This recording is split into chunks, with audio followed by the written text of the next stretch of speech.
Amalgama, un espacio en donde 6 amigas se conectan a través de experiencias e ideas, construyéndose unas a otras y a las que pueden escuchar mientras evolucionamos con el mundo.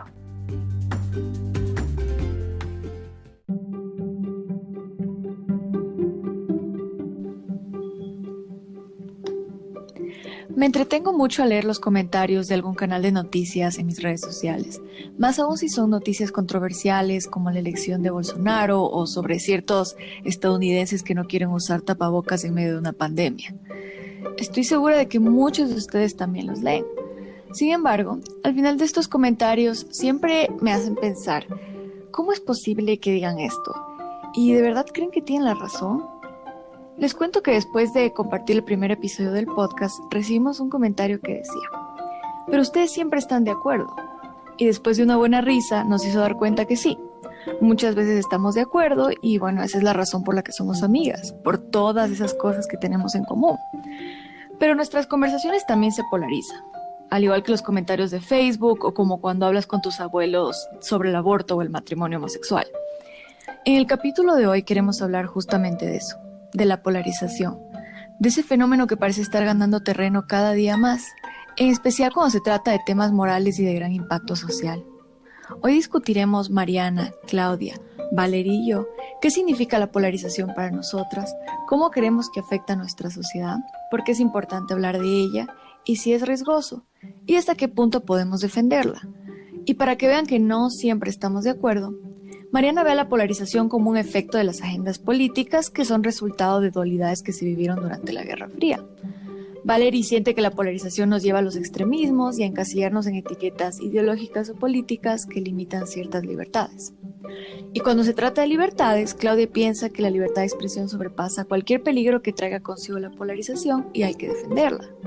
Y yo he llegado a la conclusión que la polarización es un fenómeno tan natural e inevitable como la explosión de un volcán ecuatoriano. Les invito a escuchar estas ideas en profundidad y a entender la polarización de la que tanto hablan por ahí desde diversas perspectivas. Bienvenidos.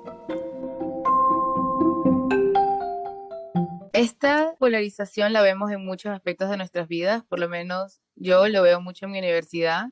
Yo estoy en la Universidad de Nueva York y los grupos están divididos muy claramente. Por lo menos en mi universidad están los que llaman Social Justice Warriors o los guerreros de justicia social. Y después, al otro lado de la universidad, también tenemos desde la Escuela de Negocios, que son amantes del capitalismo salvaje y se ven prácticamente como una escuela separada. Y a pesar de que esta falta de interacción que hay entre estos grupos disminuye la cantidad de diálogo que hay, yo no estoy tan segura de que sea siempre negativo.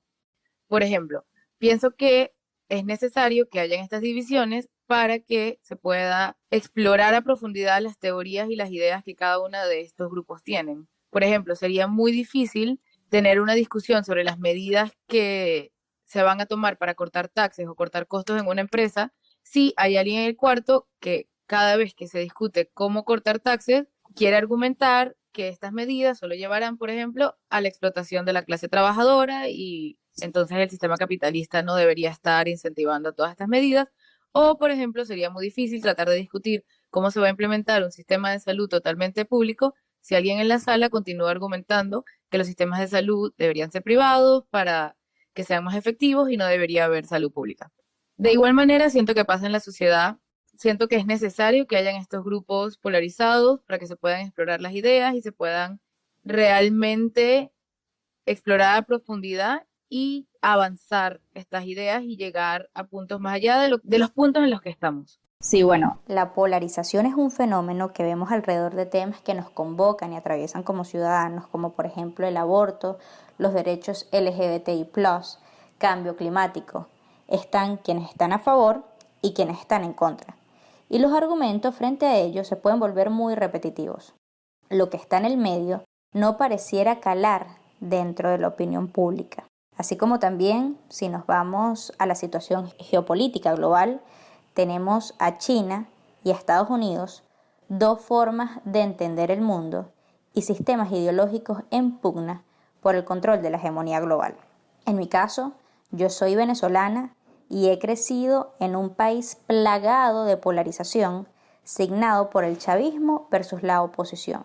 La dualidad sí-no en los referéndum revocatorios Y esto también se ha visto evidenciado en los diferentes contiendas electorales repetitivas y consecuentes en el país. Incluso dentro de la misma oposición en la actualidad vemos posiciones bastante distantes frente a los mecanismos para el cambio político.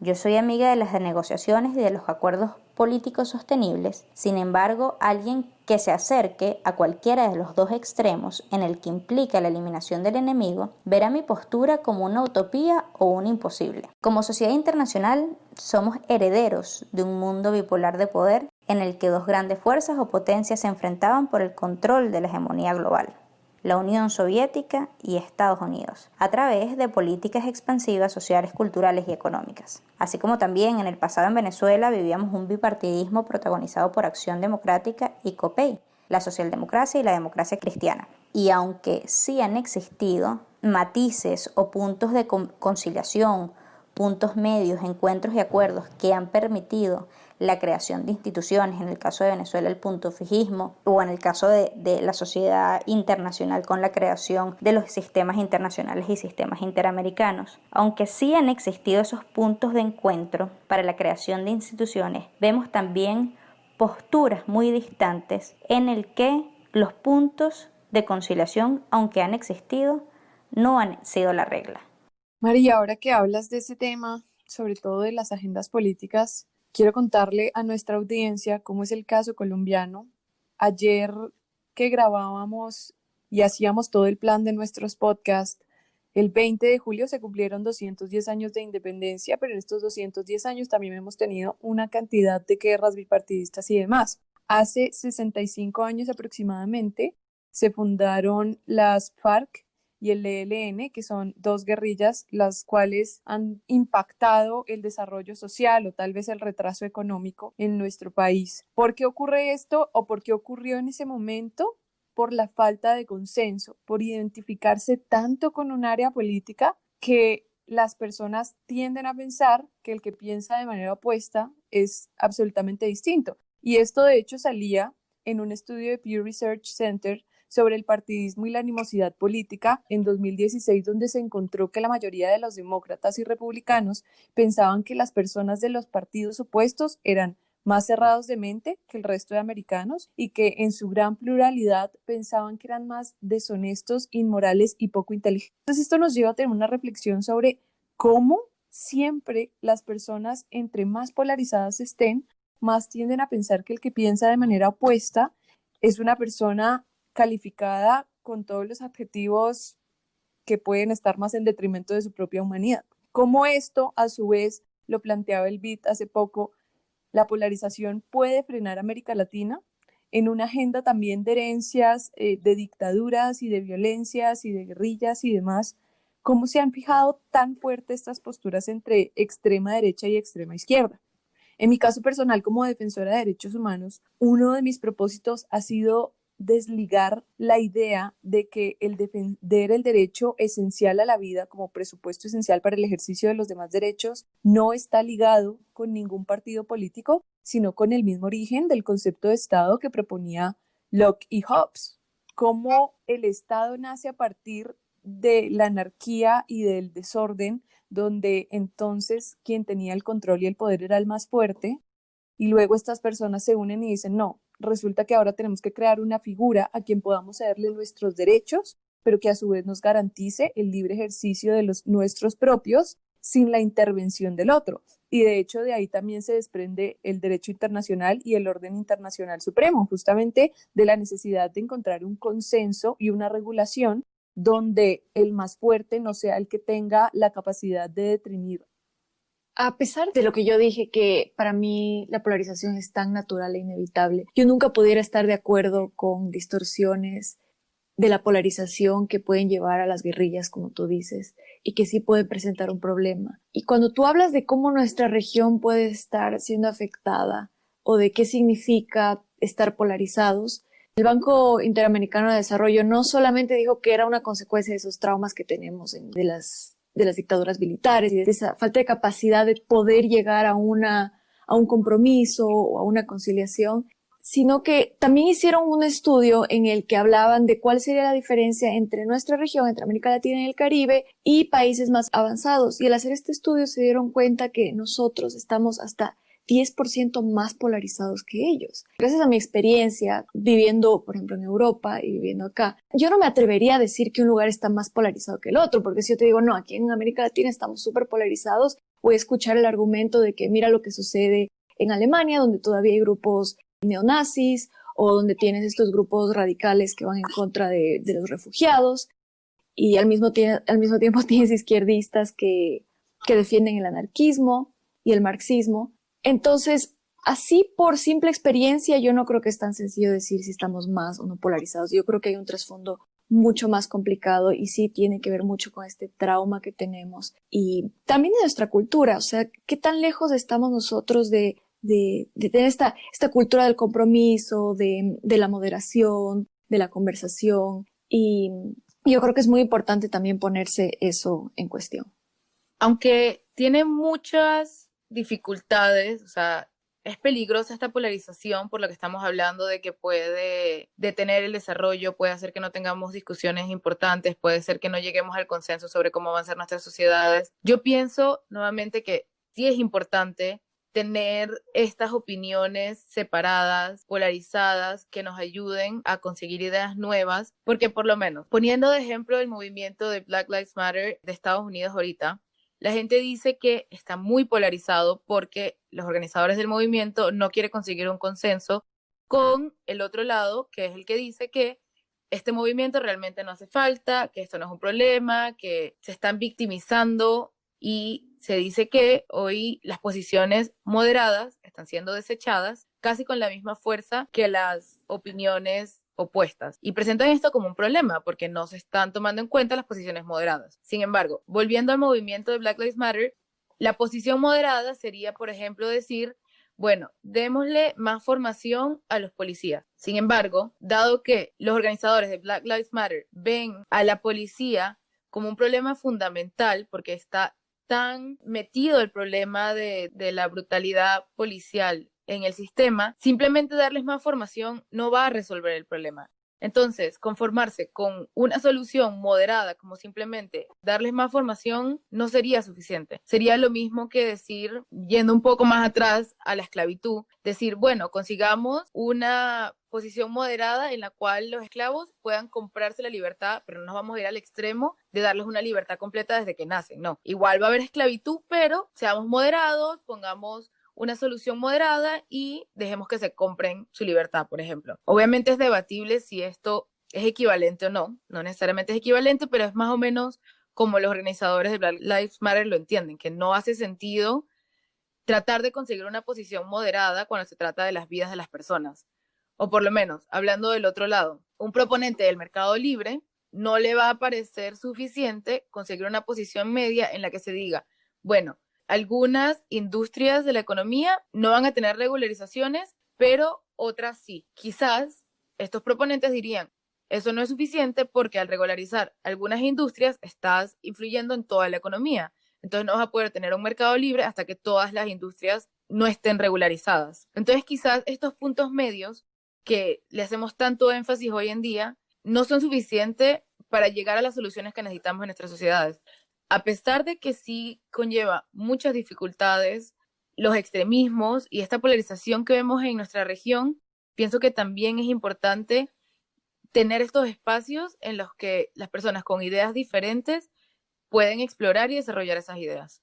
Sí, bueno, en particular yo no creo que se trata tanto de puntos medios, sino de mecanismos de negociación óptimos que verdaderamente generen incentivos para que las contrapartes puedan llegar a acuerdos y que estos sean sostenibles en el tiempo. Preguntándome un poco acerca de bueno, cuál es el origen de la polarización, cuál es la causa de este fenómeno, nos podemos remontar a intelectuales de la Realpolitik que hablaron de este tema hace algún tiempo. Tenemos a Carl Schmitt, por ejemplo, de la teoría del amigo versus enemigo, en el que él propone que una forma de hacer política o la mejor forma de hacer política es en la que un líder en el terreno político sitúa a su adversario como enemigo. Entonces, todo el discurso se orienta hacia el desprecio y el antagonismo en contra del adversario, así como también encontramos a Maquiavelo, en el que en las recomendaciones a esta figura de autoridad le da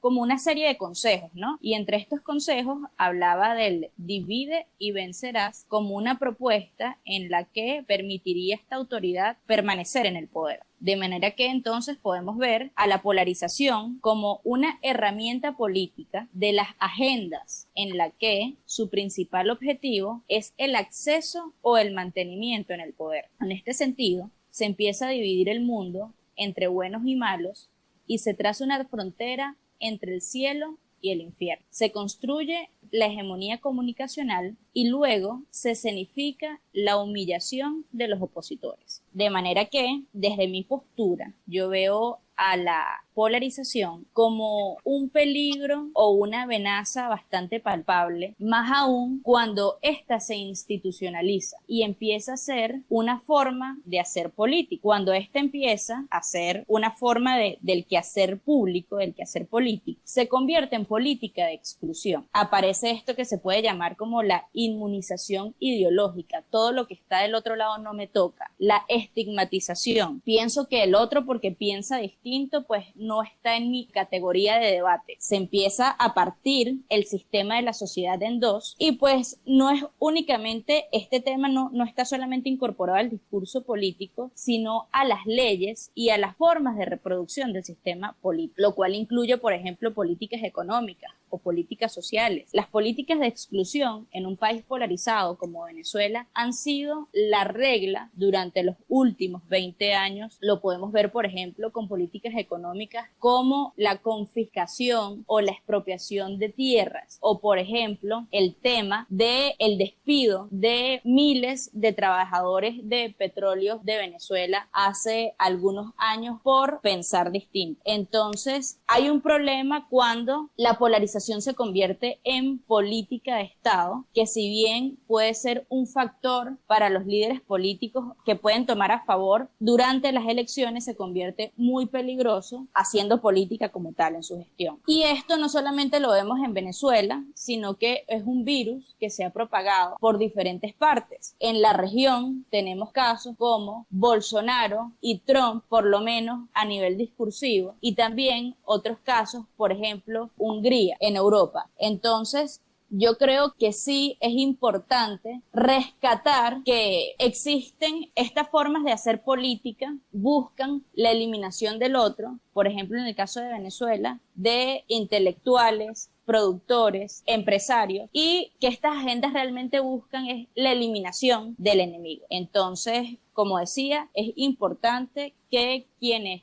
pensamos que la polarización significa un riesgo, podemos desde puntos en el que nos podemos encontrar con el otro, pues poder tener una voz y ser consecuente con una postura de mucho más consenso y mucho más conciliación para que pues nuestras instituciones puedan funcionar y pues poder llegar en algún momento a acuerdos sostenibles en el tiempo. Yo no voy a negar que la polarización conlleva sus riesgos, pero cuando tú, María, hablas de la polarización como una herramienta política, yo creo que se limita a decir que es simplemente un accesorio que utilizan los políticos para sus discursos o para poder perseguir sus intereses. Pero yo pienso que va mucho más allá de eso. Y por eso pienso, como lo mencioné ya varias veces, lo inevitable y lo natural que es la polarización y hasta cierto punto necesaria, como explicaba Claudia. Para mí no es una herramienta política, para mí tiene una cierta funcionalidad en el cerebro humano. Cuando me empecé a cuestionar sobre de dónde viene la polarización política y de hecho me puse a trabajar en el tema, encontré que las personas tenemos esta necesidad de siempre, algo muy banal que voy a decir, de siempre ir a lo que a nosotros nos gusta. Cuando tú tienes tu estilo de ropa, tú siempre vas a las mismas tiendas. Cuando tú sabes qué tipo de personas te gustan, tú buscas ese tipo de personas. Lo mismo pasa con las películas, con los libros. A mí me pasa que yo no puedo dejar de leer distopias, no puedo dejar de leer a Mario Vargas Llosa. He intentado ponerme a leer otras cosas y simplemente no funciona. Porque al cerebro no le gusta leer o exponerse a ciertas informaciones que son contrarias a nuestras actitudes previas. Entonces, lo mismo pasa con las noticias, lo mismo pasa con la información política y también con estas posiciones morales sobre temas trascendentales que están sucediendo con Black Lives Matter, con el matrimonio igualitario y muchísimo más. Entonces ahí está la funcionalidad de la polarización, porque mientras nosotros más nos vamos exponiendo de manera selectiva a estas informaciones que nos gustan, entonces más vamos a creer que eso es lo que nosotros creemos correcto. Si tú te pones a pensar en el ámbito del Internet ahora, todo esto se amplifica. El algoritmo no solamente, no solo eres tú que estás buscando en Internet, sino que tienes al algoritmo ahí todo el tiempo diciéndote qué es lo que tú quieres ver. Entonces tú digamos que de un día a otro, bueno, no de un día a otro, pero digamos que te haces vegano y empiezas a seguir muchas páginas veganas. En cuestión de 2 días tú vas a tener tu feed lleno de información vegana.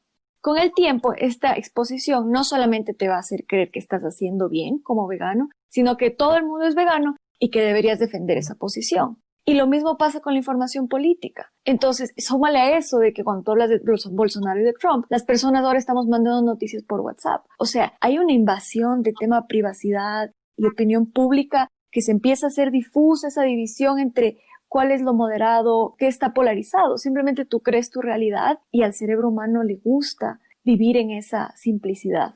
Yo creo que, a pesar de lo que dice Mari, de que es muy peligroso en el ámbito político, lo cual creo que es bastante claro, porque ya una vez que estas posiciones polarizadas llegan al poder, creo que los peligros son mucho más grandes, pero como dice Nicole, a nivel personal, pienso que puede ser diferente qué tan peligrosas son estas polarizaciones. Y puede ser que simplemente es natural, porque uno busca agregar a su vida personas afines a uno busca poder tener conversaciones en temas que uno entiende en el mismo nivel o que tienen ideas parecidas. Y además, me parece importante, volviendo a la política, que a nivel individual, el tener ideas polarizadas ayuda a motivar a la gente a involucrarse en la política. Entonces, nuestra generación, a pesar de ser una de las generaciones más polarizadas, también es una de las más involucradas en la política, porque las personas tienen opiniones fuertes sobre un tema y eso las motiva a participar en la política. Y por otro lado, a nivel individual y personal, pienso que es muy difícil regularizar esta polarización, porque ¿cómo hacemos que las personas no se polaricen sin violar su derecho a la libertad de expresión? ¿Cómo regularizamos estas opiniones sin llegar a la censura? Clau, qué oportuno que hablas de libertad de expresión, porque yo creo fielmente que el libre ejercicio y la garantía de esto, y en este tema la CIDH y la Organización de Estados Americanos han fijado marcos jurídicos para que los estados parte de estos instrumentos, pero también otros instrumentos y organismos internacionales. El punto es que han fijado los parámetros para garantizar el libre ejercicio de este derecho, que es un derecho humano. Ahora, yo difiero un poco en que la polarización individual no afecta la comunidad social y yo creo que es importante que aquí cada persona sea consciente de su responsabilidad social. Y no quiero negar con esto, de nuevo soy una defensora absoluta del derecho y el ejercicio de la libertad de expresión y creo que con este se garantiza la participación democrática. El punto no es limitar ni la libertad de expresión ni eliminar la polarización, sino, como lo decía el filósofo Kevin Durst, que es investigador en Oxford y es profesor en la Universidad de Pittsburgh, el problema no es la mera polarización, sino la demonización.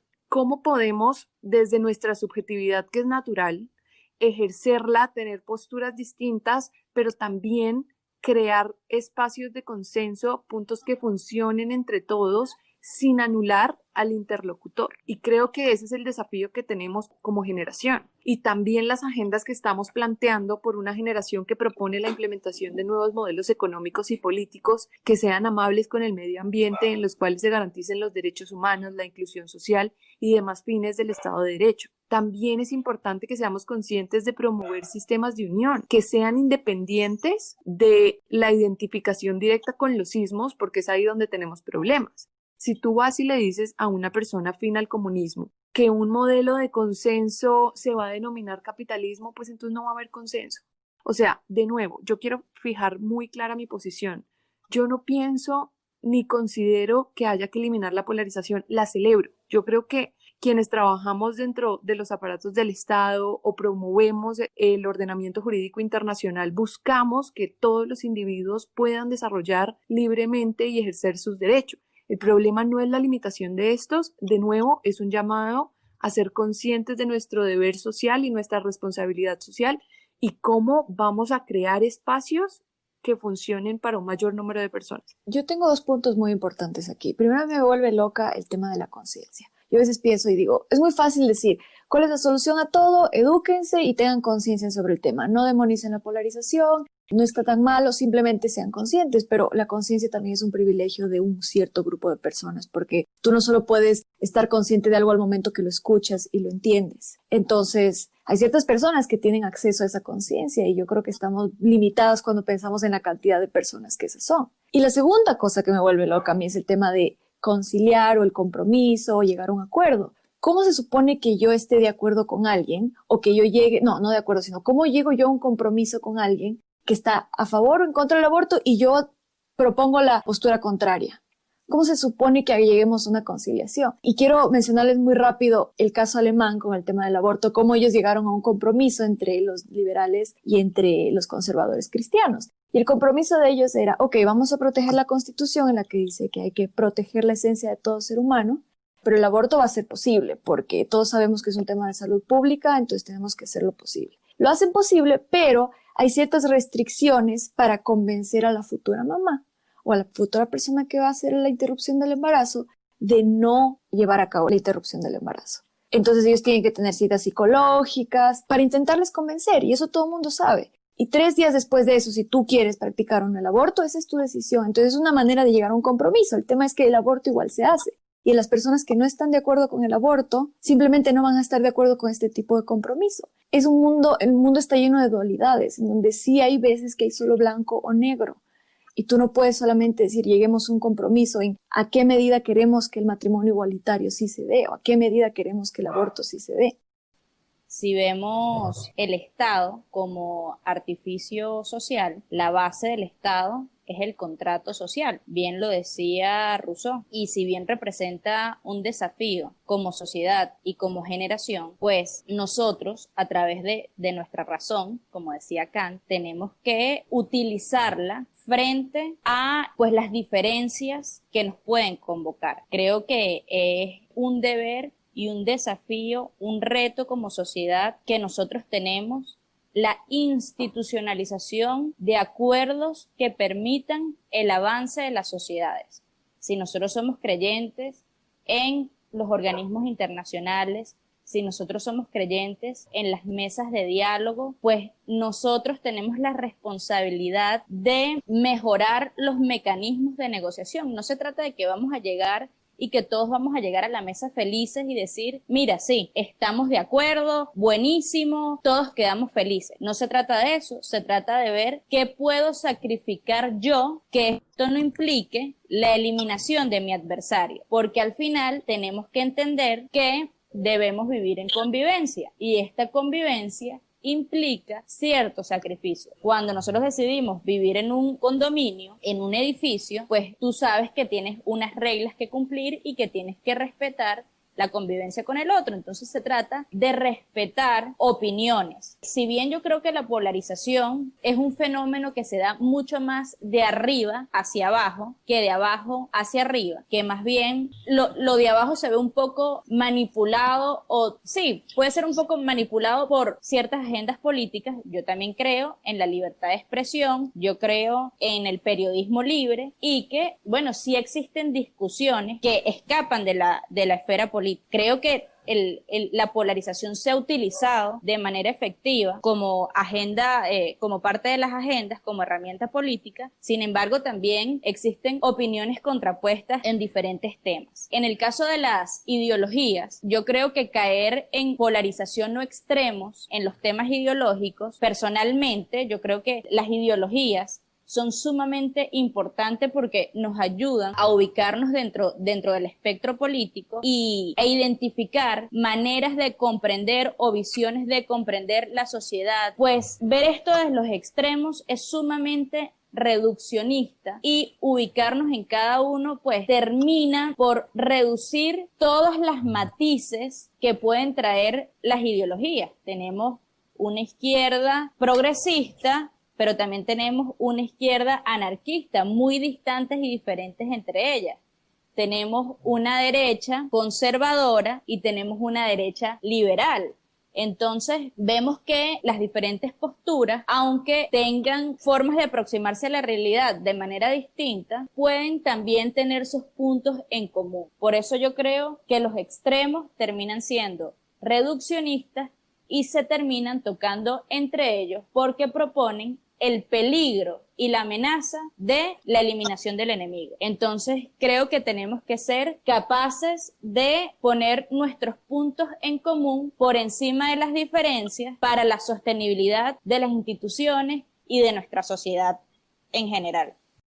Adhiero, Mari, a tu última parte, justamente porque hemos también dejado de lado la premisa de que la desigualdad contribuye a la corrupción y a su vez está la polarización, como lo proponía Michael Sandel en Harvard. Y es justamente en el caso latinoamericano, vemos cómo la polarización y los extremos pues nos han llevado históricamente a dictaduras y seguimos porque Venezuela sigue en una dictadura. Entonces, ignorar el proceso de concientización global o no querer participar de él, ignorar que cada individuo tiene una responsabilidad social, para mí es un concepto simplista que no contribuye a el orden jurídico en el que vivimos, porque queramos o no, existe un establecimiento tanto nacional como internacional, estés en el estado en el que estés. Entonces, claro, es una postura válida, pero para mí absolutamente inexistente y no solo para mí, es que basta con que tú salgas y digas yo voy a hacer lo que se me da la gana y voy a desconocer el aparato jurídico, pues igual vas a ir a la cárcel si vas y realizas la comisión de un delito. Entonces, mi llamado es más bien a ser conscientes de esto y poder crear estos diálogos o estas mesas de consenso. Ahora, también tengo la teoría de que estamos redefiniendo toda esta conceptualización y no se trata tampoco de la eliminación de ideologías, porque de todas maneras todos estos conceptos que hoy en esta mesa llamamos polarización, pero finalmente pertenecen al fuero interno de cada individuo. Entonces, yo creo que lo que buscamos es generar ya nuevas políticas o nuevos modelos donde se permita la inclusión social, donde se elimine la desigualdad, donde ya las políticas de educación no estén enfocadas solamente hacia la rentabilidad, como lo decía también Marta Nussbaum hace tiempo criticando a los gobiernos, sino que las agendas políticas tengan un enfoque hacia potencializar este desarrollo universal que justamente garantiza que cada persona tenga el ejercicio a su libertad de expresión y que pueda en su fuero interno polarizarse sin necesidad de eliminar al interlocutor de entrada, porque entonces nunca va a haber discusión. Te agradezco, Valerie, traer el tema de Venezuela a colación. Como bien lo mencionaba al principio, nosotros en el país somos un reflejo de cómo la polarización termina por socavar la institucionalidad completa del Estado. Tenemos persecución política como política de Estado. Entonces, realmente la polarización termina siendo una amenaza a todos los derechos fundamentales del individuo cuando ésta se hace política de Estado. La política de exclusión como resultado de la polarización y como una forma de hacer política, que la vemos en diferentes dictaduras, pone en riesgo el avance de las sociedades. Con esto quisiera resaltar que, por ende, los países deberían tomar o los ciudadanos a nivel global, deberíamos poder identificar estas prácticas, incluso en nuestros diálogos con nuestros familiares, para crear una cultura mucho más conciliadora antes de llegar a un punto en el que esto permee las grandes esferas y se puedan reducir los riesgos a caer en un punto en el que, por ejemplo, nosotros atravesamos como venezolanos, en el que es muy difícil que los acuerdos se pongan por delante de las diferencias.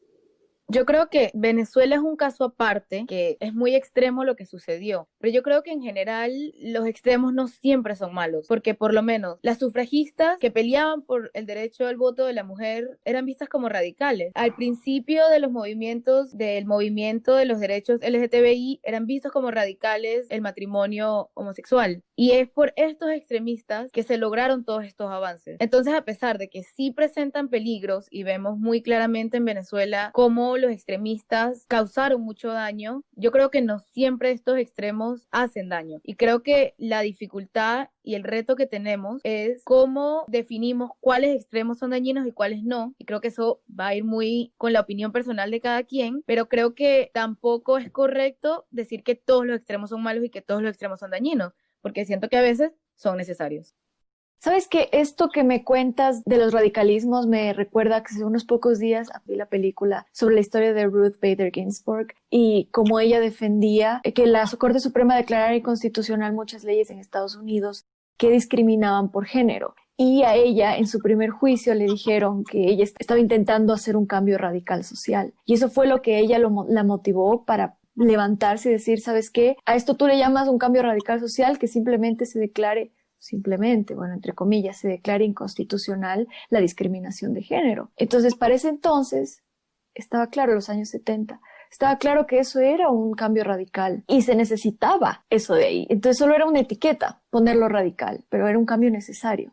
Entonces, desde esa manera tú puedes ver, como habla Valerie también, y en eso sí estoy de acuerdo, en el tema de demonizarlo, porque podemos muy bien estar polarizados sin que eso signifique en realidad un problema, y que el problema somos nosotros al etiquetarlo, al demonizarlo, al hacerlo extremo, al convertirlo en una herramienta política para manipular a otras personas, ¿no? Como para decir, miren, yo estoy de este lado y los otros son los que están afuera, y eso es lo que hace el populismo de la mejor manera. Entonces, yo creo que es un buen tema que podemos hablarlo en un próximo episodio de un podcast.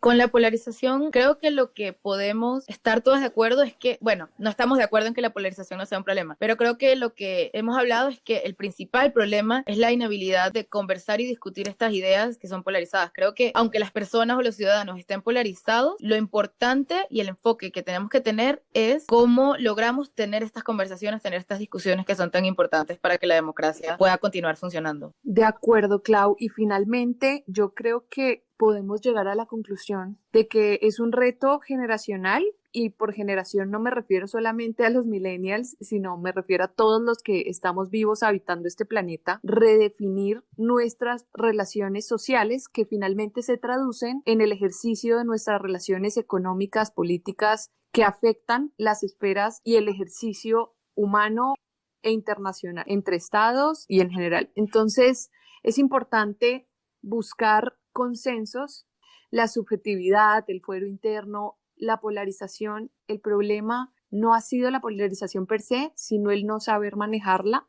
y el no saber interpretarnos como seres humanos en igualdad de pensamiento para un mayor número de personas.